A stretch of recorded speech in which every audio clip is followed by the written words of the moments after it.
요한복음 13장 12절에서 20절 하나님의 말씀을 들으십시오. 그들의 발을 씻으신 후에 옷을 입으시고 다시 앉아 그들에게 이르시되 내가 너희에게 행한 것을 너희가 아느냐? 너희가 나를 선생이라 또는 주라 하니 너희 말이 옳도다. 내가 그러하다. 내가 주와 또는 선생이 되어 너희 발을 씻었으니 너희도 서로 발을 씻어주는 것이 옳으니라. 내가 너희에게 행한 것 같이 너희도 행하게 하려 하여 본을 보였노라. 내가 진실로 진실로 너희에게 이르노니 종이 주인보다 크지 못하고 보냄을 받은 자가 보낸 자보다 크지 못하나니 너희가 이것을 알고 행하면 복이 있으리라. 내가 너희 모두를 가리켜 말하는 것이 아니니라. 나는 내가 택한 자들이 누구인지 알미라.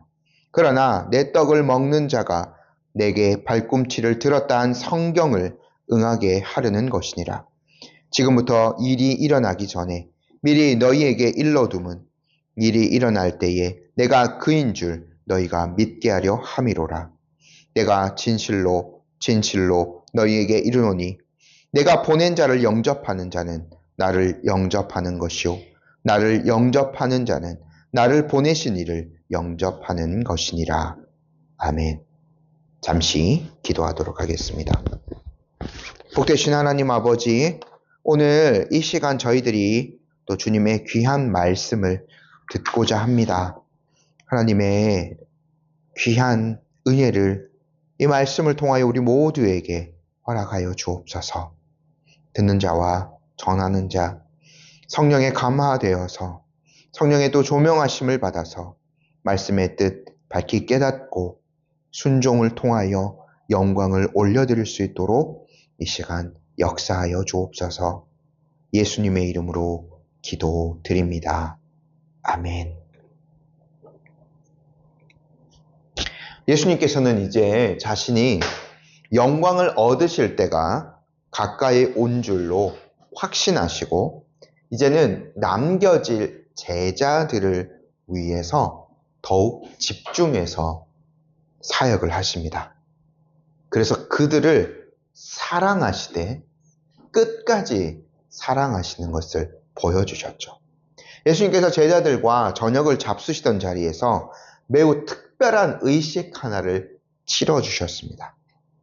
예수님께서 저녁을 잡수시던 자리에서 일어나서 겉옷을 벗으셨고 허리에 수건을 두르시고 대야에 물까지 뜨셨습니다. 그리고는 제자들의 발을 하나씩 하나씩 씻겨주셨죠. 그리고 정성스럽게 제자들의 발을 닦아주시기까지 하셨습니다. 그것이 그들을 끝까지 사랑하시는 주님의 사랑의 표현이었습니다. 그러나 이 발을 씻겨주시는 의미를 전혀 이해하지 못했던 베드로가 주님께서 어떻게 제 발을 씻습니까? 라고 완강하게 예수님의 섬김을 거부하려 들었습니다. 왜냐하면 예수님께서 하신 행동은 집에서 종들이나 가장 낮은 사람이나 하는 행동이었기 때문입니다. 예수님께서 친히 베드로에게 말씀하셨죠. 내가 너를 씻기지 않으면 너는 나와 상관없는 자이다 라고 대답하셨습니다. 이 말인즉 이 씻김, 예수님께서 씻겨주시는 것은 단순히 발의 더러움을 제거하는 위생상의 문제가 아니라 발을 씻겨주시는 주체이신 주님과의 관계, 즉 구원과 관련된 영적인 정결을 상징하는 것임을 알려주셨습니다. 예수님의 말씀에 한 번 주님의 피로 씻음받은 이미 목욕한 자를 나타내는 거죠. 그 사람은 날마다 세상 속에서 짓게 되는 그 죄들, 발의 더러움으로 표현된 거죠. 회개하고 용서받아야 한다는 것을 가르쳐 주신 거죠. 하지만 그 자리에 훗날 예수님을 배신할 가룟 유다도 있었기 때문에 너희가 깨끗하나 다는 아니다 라는 말씀을 덧붙여 주셨습니다. 오늘 예수님께서 거기에 계속 이어서 저희가 말씀을 보고자 하는데요. 이 사건에 대해서 직접 예수님께서 더욱 상세하게 설명해 주신 내용과 배신자 가룟 유다에 대해서 더 상세하게 언급하신 내용들을 함께 저희가 살펴보도록 하겠습니다. 예수님께서 이렇게 하셔서 제자들의 발을 하나하나 다 씻겨주셨습니다. 근데 놀라운 것이 뭐냐면 이 자리에는 가룟 유다도 있었다는 거예요. 아직 예수님을 팔러 나가기 직전이기 때문에 심지어 예수님께서는 이후에 바로 자신을 팔게 될 그 가룟 유다의 발까지 씻겨주신 거예요. 놀라운 그런 사랑의 표현이었죠. 이제 주님께서 씻으셨던 그 모든 것들을 다 정돈하시고 제자들에게 씻겨주신 의미, 자신의 행위의 그 의미를 차분히 가르쳐 주시기 시작합니다. 저희 12절 말씀을 함께 한번 읽어볼게요. 그들이 발을 씻은 후 옷을 입으시고 같이 앉아 그들에게 이르시되 내가 너희에게 행한 것을 너희가 아느냐. 예수님께서요, 발을 씻기신 다음에 첫 말씀으로 내가 너희에게 행한 것을 너희가 아느냐라는 질문을 던지셨어요. 이 장면에서 지금 제자들 전체를 향해서 공적으로는 처음 이제 입을 떼신 겁니다. 저희가 지난주에 봤던 말씀, 중간중간에 예수님께서 하신 말씀이 있잖아요. 이미 목욕한 자는 발을 씻을 필요가 없다. 이런 말씀들은 베드로에게 개인적으로 주신 말씀입니다. 베드로가 주님의 행동에 좀 의아했고 그것에 대해서 답변해 주시면서 예수님께서 하신 질문이고 대답이고 예수님께서 이제 전체 나를 정돈하시고 제자들을 이제 앞에 앉히시거나 옆에 앉히시고 공적으로 처음 말씀하신 것은 내가 너희에게 행한 것을 너희가 아느냐라는 질문이에요. 저희가 언뜻 살펴보면 예수님께서 지금 이 말씀을 하시는 것은 7절에 내가 하는 것을 내가 지금은 알지 못하나 이후에는 알리라. 베드로에게 이렇게 말씀하신 것과 약간 모순되는 것처럼 보이기도 하시죠. 잠시 전에는 분명 베드로가 예수님께서 하시는 그 행동을 잘 이해하지 못하고 깨닫지 못할 것이다 라는 뉘앙스로 말씀하셨어요. 7절에서는요. 근데 이제는 그걸 다 하자마자 제자들 전체를 향하여서는 그들이 이제 예수님께서 발을 씻기신 그 행동의 의미를 다 알기를 기대하는 뉘앙스가 있지 않나요? 12절 말씀을 보면. 그러니까 이 조금은 일견은 모순돼 보이는 장면들이 있어요. 요거를 저희가 한번 좀 살펴볼 필요가 있겠습니다. 먼저. 그러니까 베드로로 대표하는 제자들은 예수님께서 발을 씻겨주신 의미, 그리고 목욕에 대해서 비유해 주신 그 의미를 지금 당장은 이해하지 못할 거예요. 왜냐하면 그렇게 예수님이 씻겨주시는 것, 물로 사람을 정결하게 해주시는 것은 지금 예수님의 사역이 완성이 되지 않았기 때문에 궁극적으로 제자들이 그것을 지금 상황에서는 이해하지 못하고 있는 거예요. 예수님의 십자가의 죽음과 부활, 이것을 제자들이 지금은 경험하지 못했기 때문에 당장에는 죄를 씻겨주시는 그 완전한 의미를 깨닫지는 못할 것입니다. 예수님의 궁극적인 의도는 제자들도 십자가와 부활을 경험한 이후에나 명확하게 깨닫게 될 것입니다. 그래서 베드로에게 지금은 알지 못하나 이후에, 즉 부활 이후에는 네가 알 것이다 라고 말씀해 주신 거죠. 간단하게 이것에 대해서 좀 요약하자면 예수님이 제자들의 발을 물로 씻겨주시는 그건 하나의 상징이라고 볼 수 있습니다. 그 궁극적인 의미, 즉 사람이 물과 성령으로 거듭나야 한다는 그 구속적인 의미는 지금 제자들은 깨달을 수 없을 것입니다. 하지만 선생이자 그들의 주님이신 예수님께서 그들의 발을 씻겨주시는 또 다른 의도는 제자들이 분명히 파악할 수 있다는 거예요.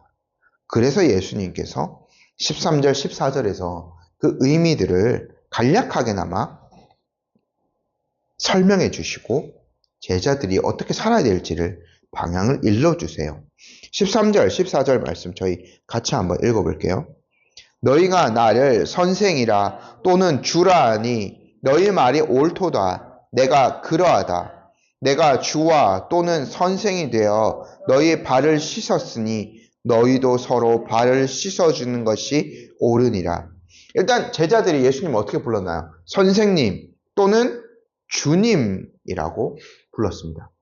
예수님께서 선생님이 되시는 것은 매우 당연해 보여요. 예수님께서 3년 동안 제자들과 함께 계시면서 얼마나 많은 가르침을 주셨습니까? 하나님 나라에 대한 놀라운 그런 지식들을 제자들에게 많이 가르쳐 주셨습니다. 공중에서 사역하시면서 비유로 말씀하시고 사람들이 잘 이해하지 못했던 것들이 있을지라도 제자들과 함께 따로 모여 있을 때는 그것들을 다 설명해 주셨죠. 하나하나. 하지만 예수님의 행동을 다시 한번, 사역을 다시 한번 생각해 보면 예수님께서는 단순히 가르침만을 주신 분이 아닙니다. 자신이 하나님께로부터 오신 분임을 하나님만이 행하실 수 있는 능력으로 확증하여 주셨죠. 그 가르침을요, 예수님의 능력을 통하여서, 신적인 권능을 통하여서 확증하여 주셨어요. 그래서 제자들은 뭐라고 또 예수님을 불렀냐면 주라고 불렀어요. 그러니까 예수님이 단순한 선생님이 아니라 정말 그 차원을 뛰어넘는 어떤 신적인 권능을 가지신 존재라고 제자들이 고백을 하기 시작한 거였죠. 13절 말씀을 보면 예수님도 그 호칭에 대해서는 매우 긍정을 하고 계시지 않습니까? 관계적으로는 그러합니다. 제자들은 예수님의 가르침과 예수님의 능력 앞에서 겸손해질 수밖에 없는 존재. 아무리 해도 그 스승이신 예수님을 뛰어넘을 수 없는 그런 존재입니다. 하지만 섬김의 차원에서는 예수님은 매우 반대적인 행보를 보이셨죠. 이 유대의 문화권에서는 제자가 선생님 발을 씻겨줘야 돼요. 제자가 물 떠오고 모든 것들 다 해야 합니다. 철저히 낮은 자가 높은 자를 섬겨야 되는 그 문화권. 우리도 군대에서의 문화를 생각해 보면 되겠죠. 철저한 계급이고 낮은 자는 높은 자에게 철저하게 복종. 낮은 자가 높은 자를 섬겨야만 하는 겁니다. 근데 예수님께서는 어떤 행보를 보이셨습니까? 높은 자이시지만 아주 낮은 자들인 제자들의 발을 친히 씻어주셨어요. 자기 스스로를 더 낮추어 주신 것이죠. 예수님께서 친히 이렇게 하셨기 때문에 예수님의 말씀에 너희들도 서로 발을 씻어 주어야만 한다라고 말씀하셨습니다. 이것이 놀라운 하나님 나라 공동체의 비밀이에요. 그리고 제자들을 통해서 세워지게 돼 앞으로 예수님의 그 죽음과 부활과 승천, 그 이후에 성령의 강림을 통해서 제자들을 중심으로 세워지게 돼 교회의 질서가 어떠해야 하는지를 예수님께서 말씀해 주신 거죠. 로마 가톨릭 교회는 예수님이 이제 승천하신 이후에 베드로를 교회의 수장으로 세워주셨다라고 이렇게 고백합니다. 하지만 그런 게 아니에요. 사람을 교회의 머리로 세워주신 적은 하나도 없어요. 그러면 사람들은 예수님 다음에 베드로가 교회의 가장 높은 지위에 있으니까 그 사람에게 복종이 돼요. 하지만 예수님 뭐라고 했어요? 베드로도 또 다른 사도들을 씻겨줘야 되고 베드로도 또 다른 형제 자매들을 씻겨줘야 되는 위치에 있는 거예요. 그도 낮아져야만 되는 하나의 사람일 뿐인 거죠. 승천하신 예수님은 여전히 교회의 머리이십니다. 지금도 오직 예수님만이 교회의 머리이시고 오직 모든 성도들의 경배를 받으셔야 될 유일한 존재이시죠. 그런데 그 예수님께서 친히 낮아지셔서 사람들을 섬겨주셨어요. 제자들에게 이런 명령을 주신 것은 교회가 이런 원리로 작동을 해야 한다는 거예요. 오직 머리 대신 그리스도만을 섬기고 높이되 서로가 서로에게 빚진 자처럼 예수님이 14절에 너희가 서로 발을 씻어주는 것이 옳다라고 저희 성경에는 표현되어 있는데 이거는 빚진 자처럼 하라는 거예요. 빚진 자는 사실 빌려준 사람에 매여 있지 않습니까? 그래서 꼬박꼬박 이자도 줘야 되고 원금도 갚아줘야 돼. 그래야 될 사람인 거예요. 그런 것처럼 서로가 서로에게 빚진 자예요. 서로가 서로를 정말 아껴주고 섬겨주고 해야 되는 거죠. 교회의 의무가 바로 그것이에요. 교회는 차원이 다른 섬김과 인간관계를 보여주는 기관인 거죠. 예수님께서 친히 그러셨기 때문에. 계급이 아닙니다. 목사도 누구보다 일반 성도보다 더 성경을 많이 알고 이렇게 따로 세워주신 직분이기 때문에 더 높은 지위에 있다. 이것이 결코 아니에요. 교회의 여러 그런 은사로 세워주신 직분 중에 하나일 뿐입니다. 말씀을 맡은 자이기 때문에 말씀을 맡은 것이지 결코 높은 자가 오히려 그가 더 낮아져서 모든 성도들을 섬겨줘야 돼요. 모든 성도들도 다 그렇습니다. 어떤 직분을 받고 교회에 다닌 지 오래되고 성경을 더 많이 공부하고 이것이 결코 지위가 되어서는 안 돼요. 오히려 그런 사람들이 더 낮아져서 다른 사람을 섬겨줘야 돼요. 근데 제가 지난주에도 설명드렸습니다만 제자들은요 끝까지 지금 이 순간까지도 누가 높으냐 하는 싸움을 벌였어요. 누가복음 22장 24절에 보면 또 그들 사이에 그중 누가 크냐 하는 다툼이 난지라라고 되어 있는데 이게요 예수님께서 제자들과 마지막 만찬하실 때 있었던 일이에요. 그러니까 지금 예수님께서 요 행동을 하신 것도 식사의 자리에서 이런 걸 하셨는데 예수님이 우리가 오늘도 이제 성찬식을 합니다만 예수님께서 처음 제자들과 이런 첫 성만찬을 영할 수 있죠. 그것을 하셨을 때 식사인가, 요 세족식 때는 또 다른 식사인가, 요거는 조금 이제 의견이 있습니다만 거의 시간 차이는 없어요. 제자들은 그 순간까지도 서로 누가 높으냐 하고 이렇게 싸웠어요. 예수님은 그런 제자들에게 스스로 보인을 보이시며 섬김을 어떻게 해야 되는지를 실제로 이렇게 눈으로 볼 수 있는 것으로 그리고 그들이 발을 씻김 받지 않았습니까? 감각적으로 느낄 수 있도록 행해 주신 거죠. 15절 말씀 저희 함께 읽어보겠습니다. 내가 너희에게 행한 것 같이 너희도 행하게 하려 하여 본을 보였노라. 이거 예수님께서 제자들의 행동, 제자들의 삶의 밑그림을 그려주신 거예요.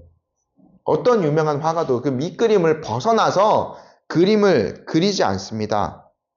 제자들은요, 예수님이 그 삶을 보여주신 대로, 그 밑그림대로 그대로 따라가면서 살아야 돼요. 그게 제자의 원래 의미예요. 그렇게 살지 않는 사람은 제자라고 할 수 없는 거죠. 그들은 서로 자신이 더 높다 하는 자만심 속에서 결코 살아갈 수 없습니다. 예수님이 그리하셨던 것처럼 서로를 섬기며 다른 사람을 섬기며 살아야 하는 거죠. 그래서 주님이 이어서 진실로 진실로 너희에게 이른다 라는 엄중한 선언과 함께 당시에 잘 알려진 격언 하나를 인용하시며 다시 제자들이 어떻게 살아야 할지를 확인시켜 주십니다. 16절, 17절 말씀 같이 한번 읽어볼게요. 내가 진실로 진실로 너희에게 이르노니 종이 주인보다 크지 못하고 보냄을 받은 자가 보낸 자보다 크지 못하나니 너희가 이것을 알고 행하면 복이 있으리라. 제자들은요, 보냄을 받은 자예요. 제자들은요, 종이에요. 아까 예수님 말씀하셨잖아요. 너희가 나를 주, 선생님, 주라고 불렀다라고 해요. 그렇죠.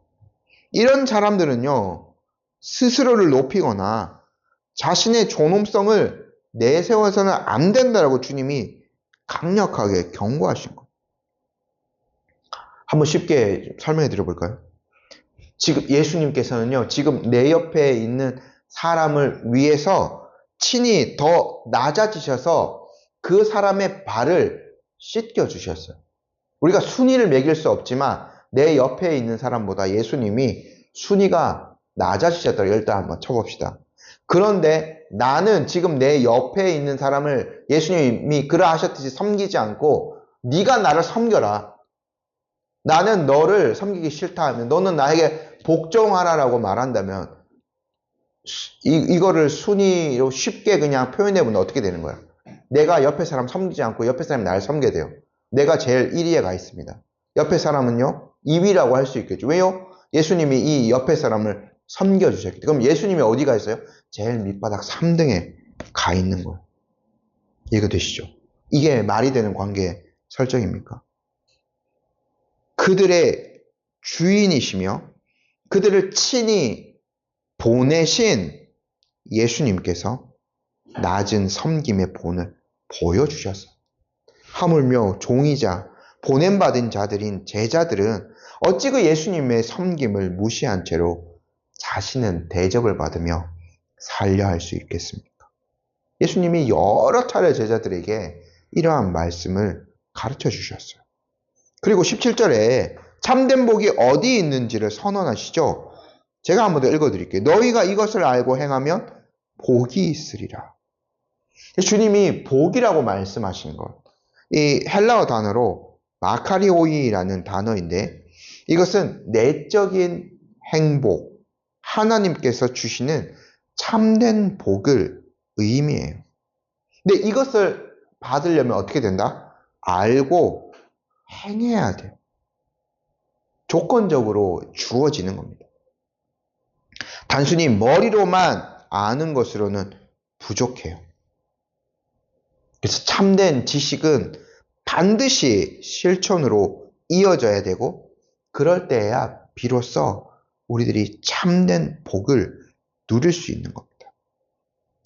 그래서 J.C. 라일, 그 유명한 설교자인 J.C. 라일은 실천 없는 지식은 바로 마귀의 특징이라고까지 경고합니다. 사단도 진리를 알아요. 하지만 그것에 결코 순종하지 않는 거죠.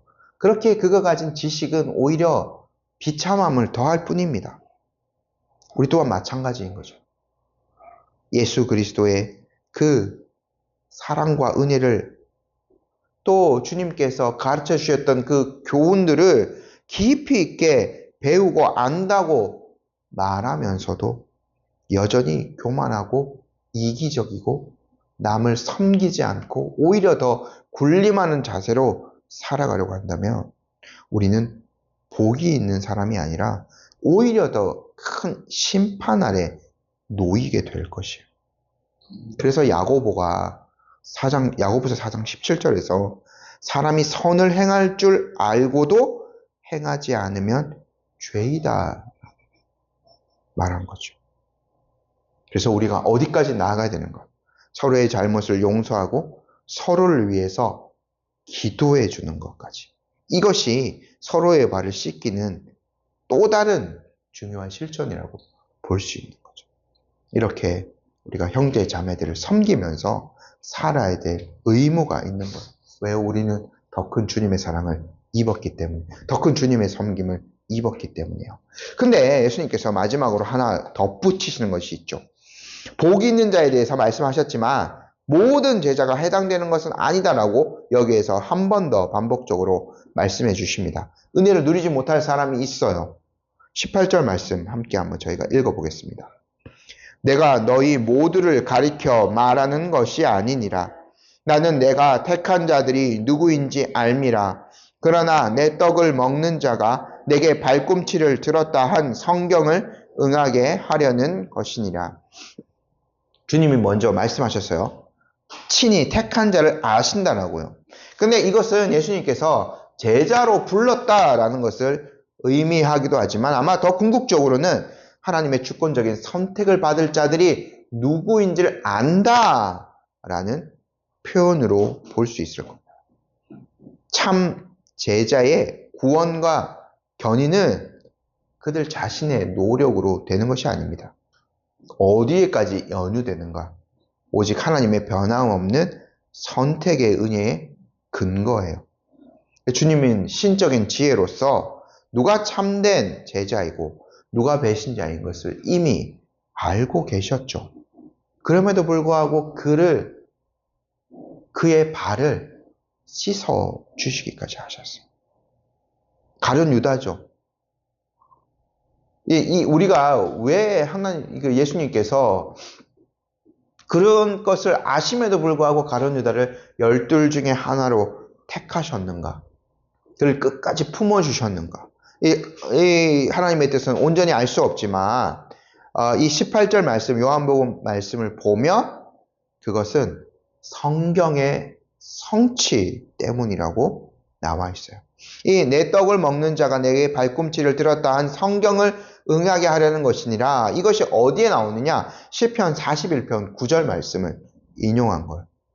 근데 그 시편 41편 9절 말씀은 또 무엇을 배경으로 하냐면 다윗의 이야기예요. 다윗의 신하였던 아히도벨이라는 사람이 다윗과 매우 가깝게 지냈던 그의 신하인 거죠. 근데 압살롬 다윗의 아들이 배반을 하였을 때 아히도벨은 압살롬 편에 붙어버리거든요. 그래서 다윗이 이러한 시편을 지은 거예요. 그 이후에 유대의 문헌에서는요, 배신을 나타내는 관용적인 표현으로 내 떡을 먹는 자가 내게 발꿈치를 들었다라고 요 표현을 썼다고 합니다. 예수님께서 이 말씀에 응했다라고 하는 것은 이 끔찍한 배신조차도 하나님의 주권 안에 하나님께서 이 메시아에 대한 그 예언을 주신 것, 그것의 성취에 해당한다는 것을 미리 알려주신 것. 나중에 나아가서 제자들이 그 하나님의 섭리를 더 붙들게 하기 위한 이런 사람의 추악한 죄까지도 사용하셔서 하나님의 그 뜻이 이루어지게 하는 데까지 나아가는 것, 그것을 믿게 하기 위한 거죠. 그리고 덧붙여 말씀하십니다. 19절 말씀 함께 읽어볼게요. 지금부터 일이 일어나기 전에 미리 너희에게 일러둠은 일이 일어날 때에 내가 그인 줄 너희가 믿게 하려 함이로라. 가룟 유다의 배신, 그로 인한 예수님의 넘겨짐과 십자가의 죽음, 이것은 역설적이게도 예수님이 어떠한 존재이신가, 그것을 드러내는 결정적인 도구가 됩니다. 바로 그분이 구약에서 예언된 메시아이다. 심지어 다윗이 내 떡을 먹는 자가 내게 발꿈치를 들었다는 그 배반의 말씀까지도 성취되는 그러한 메시아로 영원히 존재하시는 바로 하나님이신 그분으로 예수님이 증거되게 하는 도구가 되는 것이죠. 우리가 또 생각해 보면 예수님께서 십자가에 못 박히신 것, 사람들의 죄, 우발적인 범죄, 가룟 유다가 그냥 돈에 눈이 멀어서, 그리고 사단이 유혹했기 때문에 그렇게 해서 우발적으로 갑자기 예수님을 팔기로 했고, 그렇게 팔아넘겨서 예수님이 십자가에 죽으시고, 또 어떤 바리새인들, 지금 저희가 요한복음 통해서 얼마나 많이 부딪힌 걸 봤나요? 그 사람이 그 그 그룹들이 얼마나 예수님을 죽이려고 애썼습니까? 그들의 어떤 모의에 의해서 예수님이 십자가에 죽으신 것이 아니에요. 더 궁극적으로 하나님의 뜻이 이루어지기 위해 예수님이 주체이신 거죠. 하나님이 예언하신 방식대로 죄인들을 구속하기 위해서 스스로 그렇게 예수님은 죽임을 향해서 걸어가신 거죠. 모든 사건들을 전적으로 주관하고 이끌고 계신 분은 바로 예수님이에요. 이리저리 끌려서 예수님이 십자가에 죽으신 것이 결코 아닙니다. 제자들은 그 모든 것들을 믿음으로 수납하며 그것의 증인으로 살아야 될 자들입니다. 20절 말씀 함께 보도록 할게요. 내가 진실로 진실로 너희에게 이르노니 내가 보낸 자를 영접하는 자는 나를 영접하는 것이요 나를 영접하는 자는 나를 보내신 이를 영접하는 것이니라. 이 말씀은 앞서서 겸손과 섬김을 강조했던 예수님의 가르침과 균형을 이루는 말씀이에요. 제자들은요, 가장 낮은 곳에서 다른 사람들을 섬겨야 할 자들이지만 동시에 어떤 자들인가? 예수님께서 친히 보내주신 자들이에요. 그들은 대사예요. 오늘날도 대사는 그 보낸 나라를 대표하는 자, 높은 존엄성을 지니고 있죠. 그들은 교회에서 공동체 내에서 섬기고 낮아져야 되는 자들이지만 그들이 전하는 그 내용, 그들이 복음을 들고 나가서 다른 사람들에게 알려주는 것은 가장 높으신 하나님께서 맡겨주신 것. 그래서 예수님이 뭐라고 말씀하셨죠? 제자들을 영접하는 것이 곧 그리스도를 영접하는 것이고 나아가 하나님 아버지를 영접하는 것이다 라고 말씀해 주신 거죠. 제자들, 예수님, 하나님 아버지로 이어지는 권위와 연합의 원리를 나타내는 표현이에요. 그래서 제자들은 세상에 나아가서 때로는 멸시당하고 때로는 그 복음 때문에 조롱당하기도 합니다. 그런데 예수님의 이 말씀을 생각해 보면 그들은 결코 자신의 사명을 부끄러워하거나 낙심할 필요가 없는 거죠. 그래서 나중에 제자들의 그 삶들, 저희가 사도행전을 이미 몇 해 전에 미리 봤습니다만 세상에서는 가장 천대받는 존재였어요. 가장 멸시를 당한 자들이라고도 말할 수 있습니다. 하지만 담대하게 세상의 가장 높은 권력자들 앞에서도 그리스도의 이름을 증거할 수 있어서 여기에 있는 거죠. 자신들을 보내주신 분이 가장 높은 존재이시기 때문에 하늘과 땅의 모든 권세를 지니신 분이 친히 그들을 따로 구별하고 그들을 보내주셨기 때문에 오늘 말씀을 한번 정리하도록 하겠습니다. 예수님께서 발을 씻으시는 의미들 친히 조곤조곤히 제자들에게 설명해 주셨죠. 세 가지로 정리해 보자면 첫 번째, 예수님은 우리의 주님이시고 선생님이시지만 가장 낮은 모습으로 섬김의 본을 보여주셨습니다. 예수님 우리가 서로의 발을 씻겨주는 것, 즉 서로를 향해서 기꺼이 낮아지는 섬김의 모습으로 살아가는 것이 마땅한 의무임을 가르쳐 주셨습니다. 두 번째, 예수님 뭐라고 하셨나요? 이것을 아는 것에서 그치는 것이 아니라 그분의 본을 따라서 실제로 행할 때 참된 복을 누릴 수 있다고 말씀하셨습니다. 지식과 실천이 일치하는 삶, 이것이 복된 제자의 삶입니다.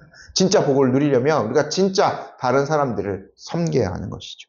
세 번째, 주님은 곧 배신을 당하실 것입니다. 이러한 자기의 그 제자 중에 하나가 친히 발을 씻겨 주신 자가 자신을 배반할 것이지만 그것 또한 하나님의 주권적인 계획과 성경의 성취를 이루는 것이었어요.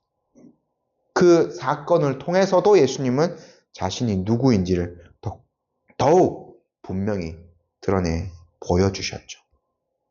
제자들에게는 마지막으로 뭐라고 하셨습니까? 그들이 비록 낮은 자리에서 서로 섬겨야 하는 자들이지만 그리스도의 대사로서 높은 존엄성을 지니고 가장 큰 하나님을 증거해야 될 자들임을 확인시켜 주셨어요.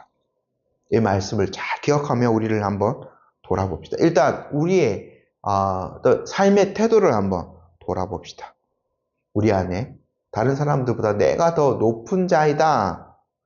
다른 사람들보다 내가 더 높아져야 한다는 교만은 없나요?